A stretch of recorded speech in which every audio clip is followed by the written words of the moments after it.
Hello, family. Enjoy this relaxing moment with Surly Tales. Remember to hit the like button, subscribe, and share your thoughts in the comments. It means the world to us. Also, share this video with your friends and loved ones, and turn on post notifications so you don't miss future videos from us. Thank you as you do so.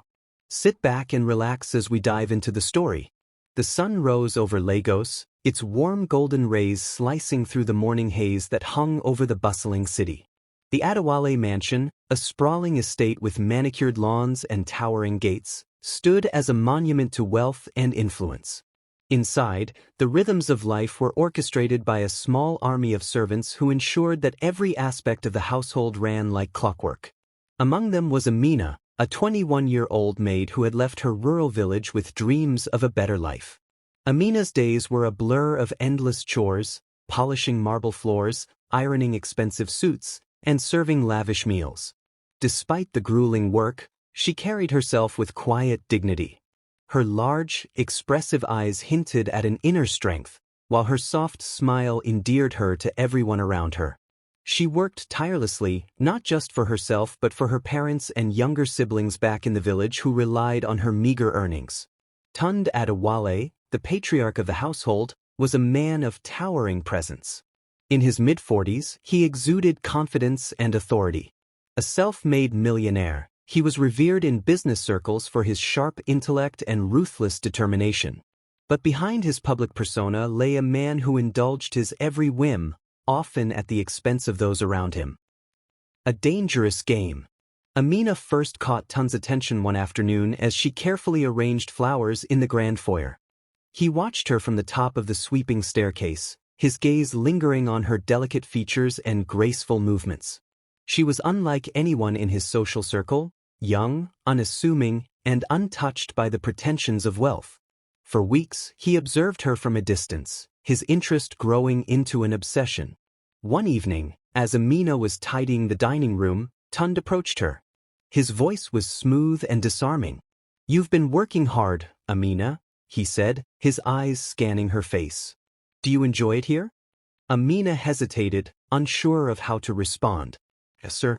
I am grateful for the opportunity." Tunde chuckled. "Grateful, huh? Well, if there's ever anything you need, don't hesitate to ask. I take care of my own." His words, though kind on the surface, sent a shiver down her spine. She had heard rumors among the staff about Tunde's wandering eye, but she dismissed them, believing she was safe. However, as days turned into weeks, his attention became more direct. He would linger when she was alone, compliment her appearance, and invent reasons to call her into his study. At first, Amina tried to avoid him, keeping her interactions strictly professional. But Tunde was persistent. One evening, he cornered her in the kitchen.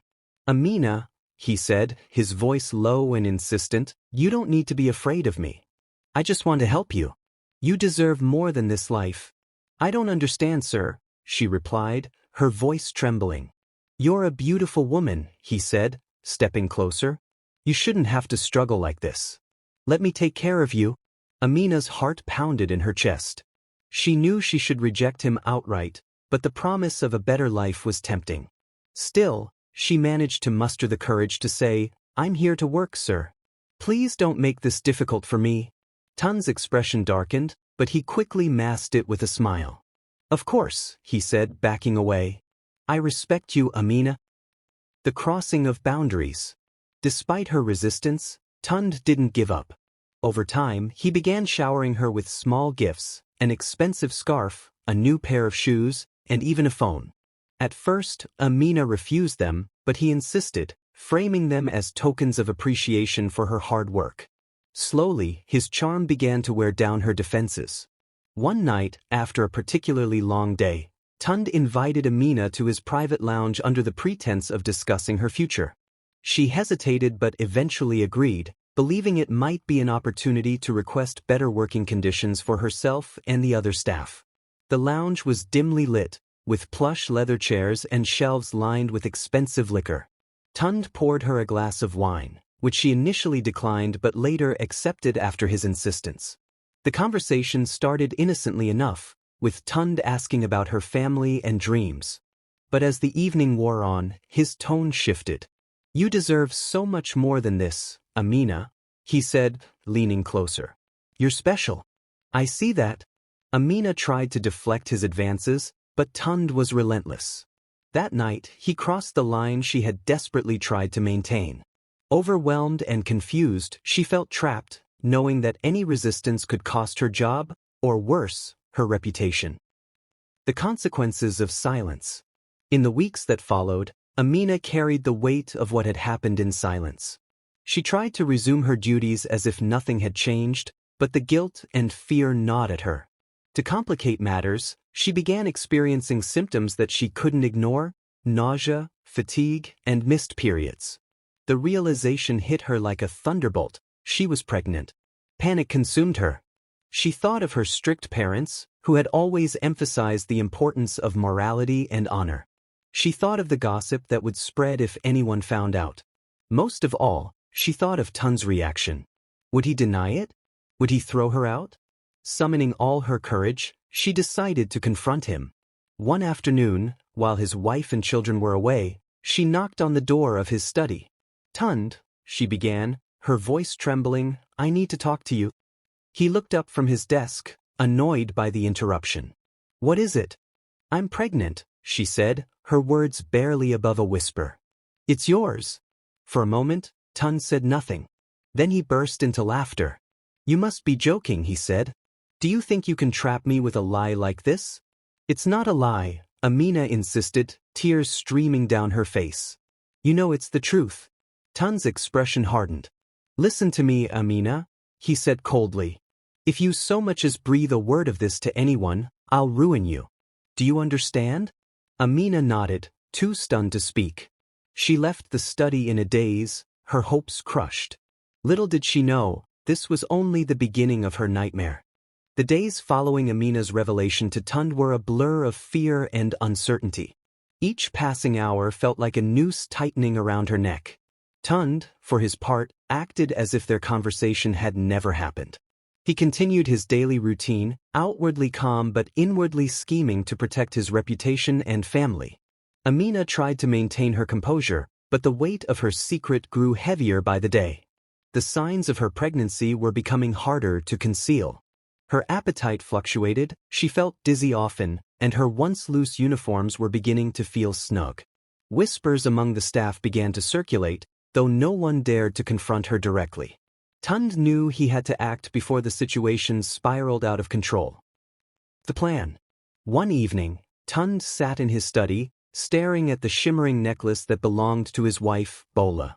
It was an heirloom, passed down through generations of her family, a piece so valuable it could fund a modest estate.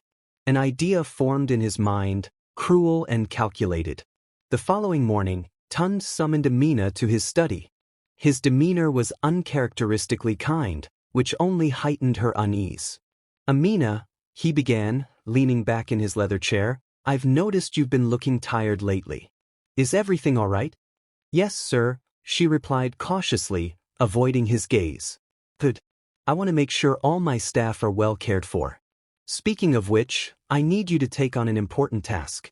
My wife's jewelry box needs cleaning and reorganization.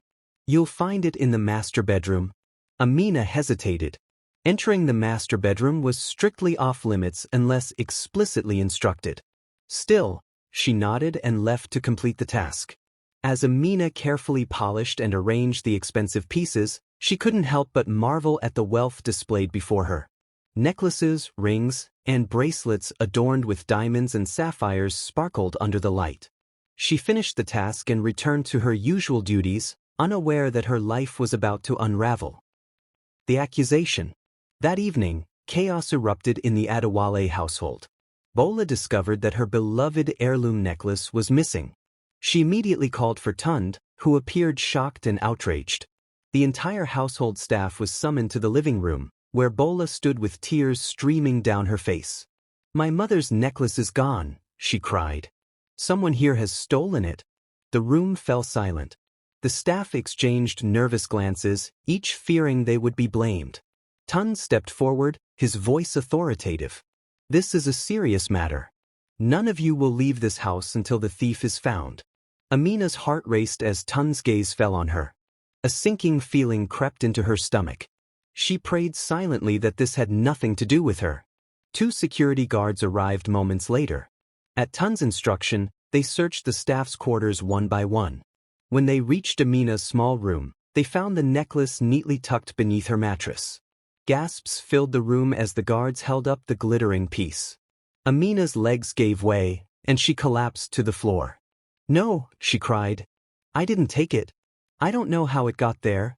Bola's face contorted with rage. "How dare you lie after stealing from me? I welcomed you into my home, and this is how you repay me." Tund shook his head, feigning disappointment. "Amina, I trusted you. How could you do this?" Amina looked at him in disbelief, her voice breaking. "Sir, you know I didn't." "Enough," Tund roared. "Pack your things and leave this house immediately. And don't think you'll escape the consequences. I'm calling the police." The police arrived within the hour, and Amina was taken into custody. The news spread quickly, and soon her name was on the lips of neighbors and acquaintances. She was labeled a thief, her reputation tarnished beyond repair. The whispers that had followed her around the house now transformed into a roar of condemnation. In the police station, Amina pleaded her case, but her voice fell on deaf ears. The evidence against her was damning. Even her fellow staff members, who had once been her friends, avoided her out of fear of association. Her parents, who lived in a small village miles away, were informed of the incident through a relative. They arrived at the station, their faces etched with shame and anger. "What have you done, Amina?" her father demanded, his voice trembling. "You've disgraced this family." "Baba, I didn't do it," Amina sobbed. "I swear I'm innocent." Her mother turned away, unable to meet her daughter's eyes. "We warned you about the city," she said. "You've brought shame upon us. Don't come back to our house." Those words cut deeper than any wound. Amina realized she was truly alone. The disgrace. After spending 2 days in a holding cell, Amina was released on bail provided by a sympathetic neighbor who believed in her innocence. But the damage was done. She was fired from her job, and no other household in the city would hire her.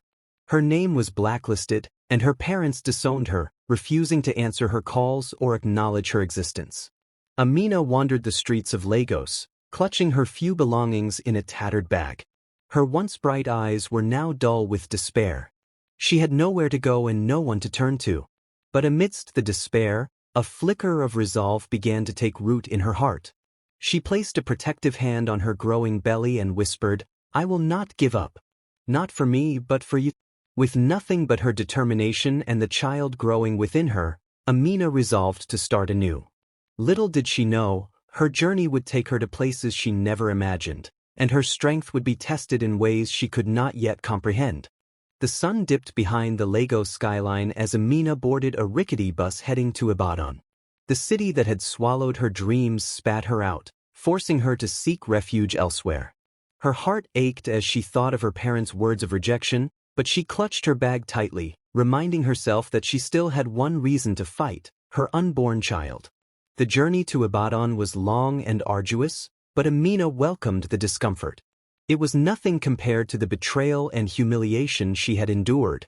As the bus trundled along dusty roads, she stared out of the window, wondering what lay ahead. She had no plan, no connections, and very little money. But she had hope, a fragile, flickering ember she refused to let die. Life on the margins. When Amina arrived in Ibadan, the city's pace was a stark contrast to Lagos. The bustling markets, the cacophony of traders hawking their wares, and the smell of roasted corn wafting through the air felt strangely comforting. But finding a place to stay proved difficult. Her modest savings were barely enough to afford a single room in a rundown neighborhood on the outskirts of the city. Her first few weeks were a blur of exhaustion and despair. She worked menial jobs, cleaning market stalls, washing clothes, and running errands for petty traders. The work was backbreaking, but it kept her mind occupied and her body fed. She avoided questions about her past, aware that any mention of her disgrace in Lagos could jeopardize the fragile new beginning she was trying to build. As her pregnancy progressed, her body began to demand rest she couldn't afford. Nausea and dizziness often struck her at the worst moments, forcing her to lean against walls or sit in the dirt to catch her breath. Despite the challenges, Amina found small moments of solace. A kind fruit seller often slipped her an extra orange, and an elderly woman who lived in the same compound shared comforting words and warm meals when she could. The birth of Damilare. Months passed, and one chilly harmattan morning, Amina's labor pains began. With no family to call upon, she relied on her neighbors, who rushed her to a small clinic. The pain was excruciating, but Amina gritted her teeth, refusing to cry out. She knew she had to be strong. After hours of labor, the cries of a newborn filled the room. The nurse handed Amina her son, and tears streamed down her face as she held him for the first time. She named him Damilare, meaning, God has justified me. In that moment, she felt a surge of purpose and love so powerful it eclipsed all her pain. Though the days that followed were challenging, Amina found a renewed sense of determination. She strapped Damilare to her back with a piece of cloth and resumed her odd jobs. Every naira she earned went toward feeding and clothing her son. She often went hungry herself, but seeing Damilare grow and thrive made every sacrifice worthwhile. Chance encounter. One fateful day, while delivering a pile of freshly washed clothes to a seamstress, Amina noticed the woman struggling with a sewing machine. The thread kept breaking, and the woman muttered curses under her breath. "Can I help?" Amina offered tentatively. The seamstress, a middle-aged woman named Mama Nkechi, looked up and sighed. "If you can fix this machine, you'll be my savior for the day." Amina inspected the machine, her nimble fingers adjusting the thread tension and rethreading the needle. Within minutes, the machine hummed to life. Mama Nkechi clapped her hands in delight. "You've got magic fingers, my dear. Do you sew?" "No," Amina admitted, "but I'm willing to learn." The seamstress's eyes softened. "Come tomorrow. I'll teach you. You seem like someone who doesn't give up easily." Amina left the shop that day with a glimmer of hope. True to her word, Mama Nkechi began teaching her the basics of tailoring. Amina's natural dexterity and attention to detail made her a quick learner. Over time, she began earning small commissions for mending clothes and stitching simple garments. Finding strength in community. As Amina's skills grew, so did her confidence. Mama Nkechi became a mentor and a surrogate mother, offering advice and support. The community rallied around Amina, admiring her resilience and determination. Her reputation as a skilled and hardworking seamstress spread, and her small tailoring business began to take off. Damilare, now a curious and playful toddler, became a beloved figure in the neighborhood. His laughter and energy were infectious, and he brought joy to everyone he encountered. Amina often marveled at how he seemed to embody the hope she had fought so hard to preserve. Despite her progress, Amina never forgot the pain of her past. She avoided discussions about Lagos and the events that had driven her away. But she also knew that her experiences had shaped her into the person she was becoming, a woman stronger and more determined than she had ever thought possible. A glimpse of hope. One day, a local church organized a community fair, inviting artisans and entrepreneurs to showcase their work. Mama Nkechi encouraged Amina to participate, and with some hesitation, she agreed. She spent weeks preparing, stitching vibrant dresses and intricate igbadas that showcased her growing talent. The fair was a success. Amina's stall attracted numerous customers, including a philanthropist named Mr. Alyamide, who was impressed by her craftsmanship. "You have a gift," he told her, inspecting one of her dresses. "Have you ever thought about expanding your business?" Amina shook her head. "I'm just trying to survive, sir."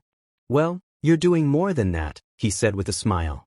"If you're interested, I can connect you with a women's cooperative that provides loans and training for entrepreneurs." Amina's heart raced with excitement and fear. She had spent so long simply trying to stay afloat that the idea of building something bigger felt almost unreal. But she nodded, grateful for the opportunity. As she packed up her stall that evening, she looked at Damilare, who was fast asleep on her back, and whispered, "We're going to be all right." The bustling city of Ibadan, once a place of refuge for Amina, was now her platform for transformation. Years of struggle and perseverance had shaped her into a woman of substance. Her tailoring business, Damilare Couture, had grown beyond her wildest dreams, thanks to her partnership with the Women's Cooperative. Amina had become a respected entrepreneur and a beacon of hope for many young women in her community. But the past, with its sharp edges and unfinished business, still lingered in the corners of her mind. The business expansion. Amina's partnership with the cooperative had opened doors she never thought possible. She attended workshops, learned about business management, and acquired a loan to expand her shop. Her designs began attracting attention, not just locally but also from clients in Lagos. Orders for bespoke pieces poured in, and Amina hired a small team of seamstresses to meet the demand. Her success was bittersweet.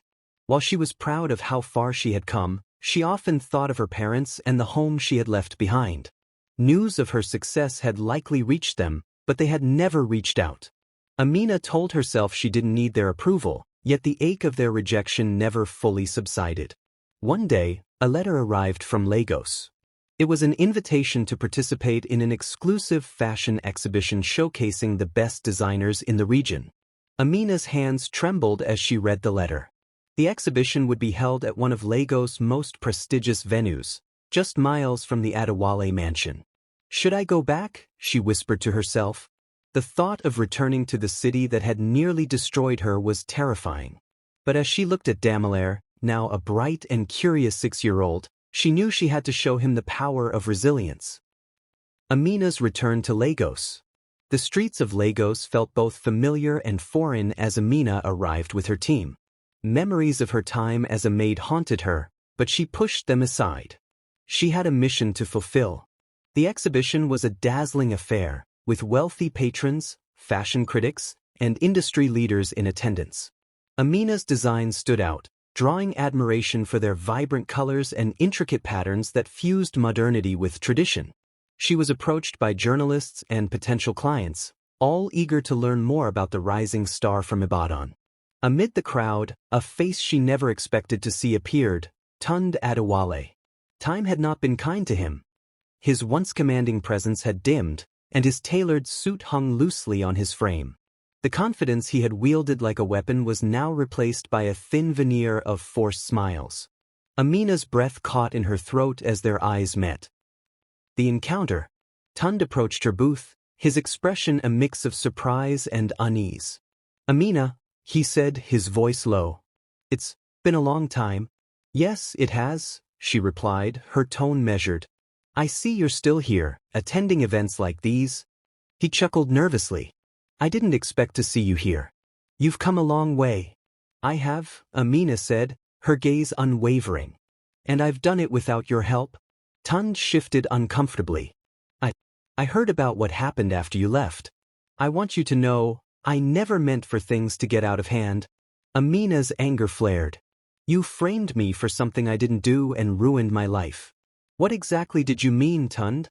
He looked down, unable to meet her eyes. "I made mistakes," he muttered. "I didn't know how to handle the situation." Amina stepped closer, her voice firm but calm. "You didn't handle anything, Tunde. You destroyed a young girl's reputation to protect yourself. And now you stand here, pretending to be remorseful because I'm successful."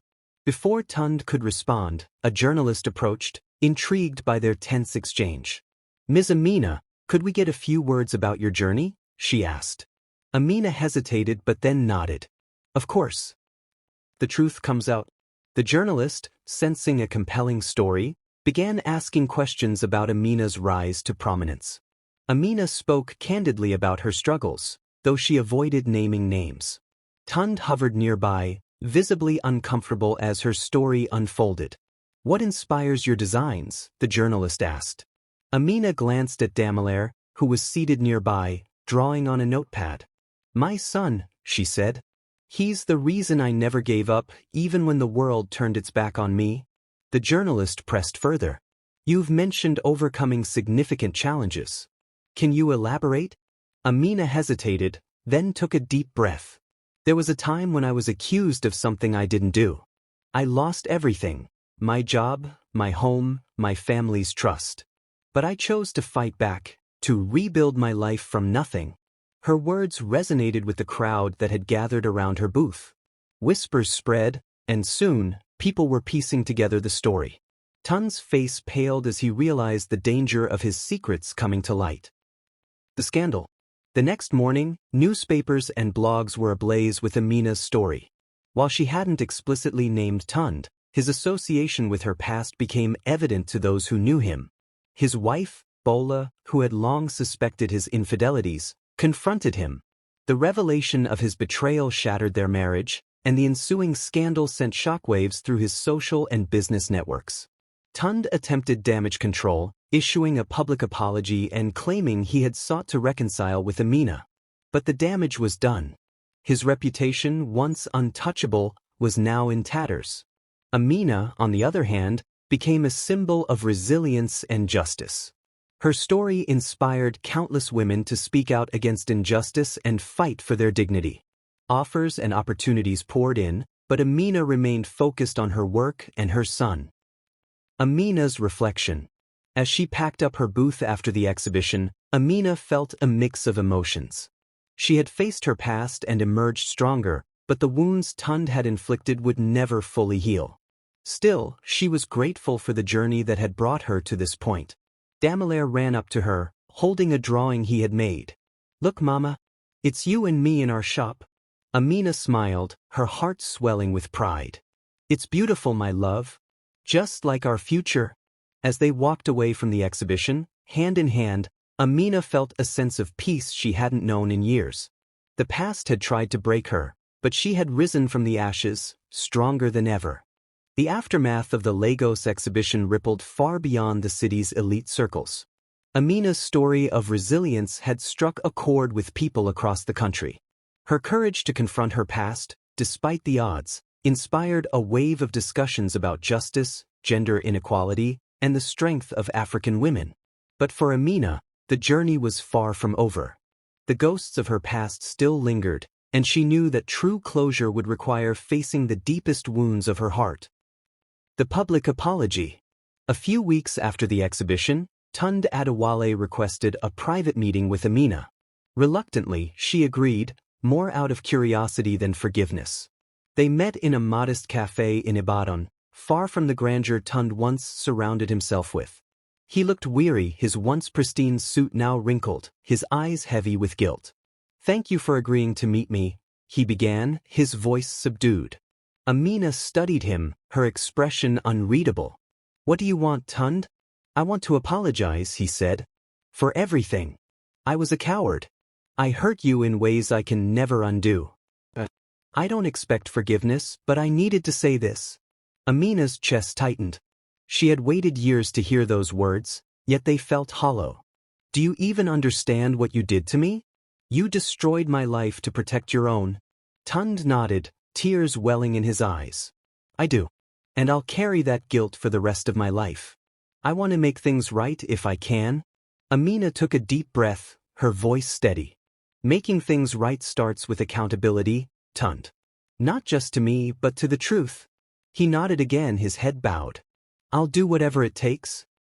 Reconciliation with her parents. The news of Amina's growing success and Tunde's public apology eventually reached her village. Her parents, who had disowned her in shame, began to grapple with their own guilt. Her father, a proud man who had always valued honor, found himself questioning his actions. Her mother, too, wrestled with the pain of having abandoned her daughter when she needed them most. One quiet evening, they arrived unannounced at Amina's shop. She was overseeing her seamstresses when she saw them standing hesitantly at the entrance. Her heart clenched at the sight of their familiar faces, aged by time and worry. "Amina," her father said, his voice trembling. "We've come to ask for your forgiveness." Her mother stepped forward, tears streaming down her face. "We were wrong to turn our backs on you. We let our pride and fear blind us. Can you ever forgive us?" Amina's eyes filled with tears as she struggled to find her voice. "I waited for this moment for so long," she said softly. "But forgiveness doesn't erase the pain." Her father nodded solemnly. "We understand. We're not asking for absolution, only a chance to make amends." Amina embraced them, the weight of years of estrangement lifting slightly from her shoulders. "I forgive you," she whispered. "But we have to rebuild from here." A bright future for Damilare. Damilare had grown into a curious and intelligent child, full of questions about the world. He idolized his mother, often sitting in her shop sketching designs or helping with small tasks. His dream was to become a lawyer, a passion sparked by the stories Amina told him about her fight for justice. Amina worked tirelessly to ensure Damilare received the best education possible. With the support of the cooperative and her growing network, she enrolled him in a prestigious school where he thrived. His teachers often praised his determination and empathy, qualities he had inherited from his mother. One evening, as they walked home together, Damilare asked, "Mama, do you think I'll ever meet my father?" Amina paused, caught off guard by the question. "Maybe one day," she said carefully. "But what matters most is the family we've built together." Damilare smiled and squeezed her hand. "You're all the family I need, Mama." A legacy of hope. As Amina's business continued to grow, she used her platform to empower other women. She established a foundation that provided vocational training and microloans to women in rural areas, helping them build independent lives. Her shop became a hub for mentorship and community support, and her name became synonymous with strength and resilience. One day, at a ceremony honoring her contributions to society, Amina stood before a crowd of dignitaries, community members, and young women she had inspired. Damilare stood proudly by her side. "Life has a way of breaking us," she said, her voice steady. "But it's in those broken pieces that we find our strength. My story is not just mine. It belongs to every woman who has faced injustice and refused to give up. Together, we can rise." The audience erupted in applause, their admiration for her palpable. The final reflection. That night, as Amina sat in her modest but cozy home, she reflected on her journey. The pain, the betrayal, and the years of struggle had shaped her into a woman she could be proud of. She thought of Tunde, who had since disappeared from public life, and felt a strange sense of pity for him. His wealth and power had failed to bring him the peace she now enjoyed. Looking at Damilare, who was fast asleep with his sketchbook by his side, Amina smiled. Her son was her greatest victory, the proof that even in the darkest moments, life could bloom anew. For the first time in years, Amina felt whole. The storms of her past had not defined her, they had strengthened her roots, allowing her to grow into the woman she was always meant to be. And as she drifted off to sleep, she whispered a silent prayer of gratitude for the journey that had brought her here. The end. If you enjoyed this story, we invite you to give it a like and subscribe to our channel. Your support motivates us to keep bringing heartwarming stories almost every day. We are very grateful for your support. See you soon.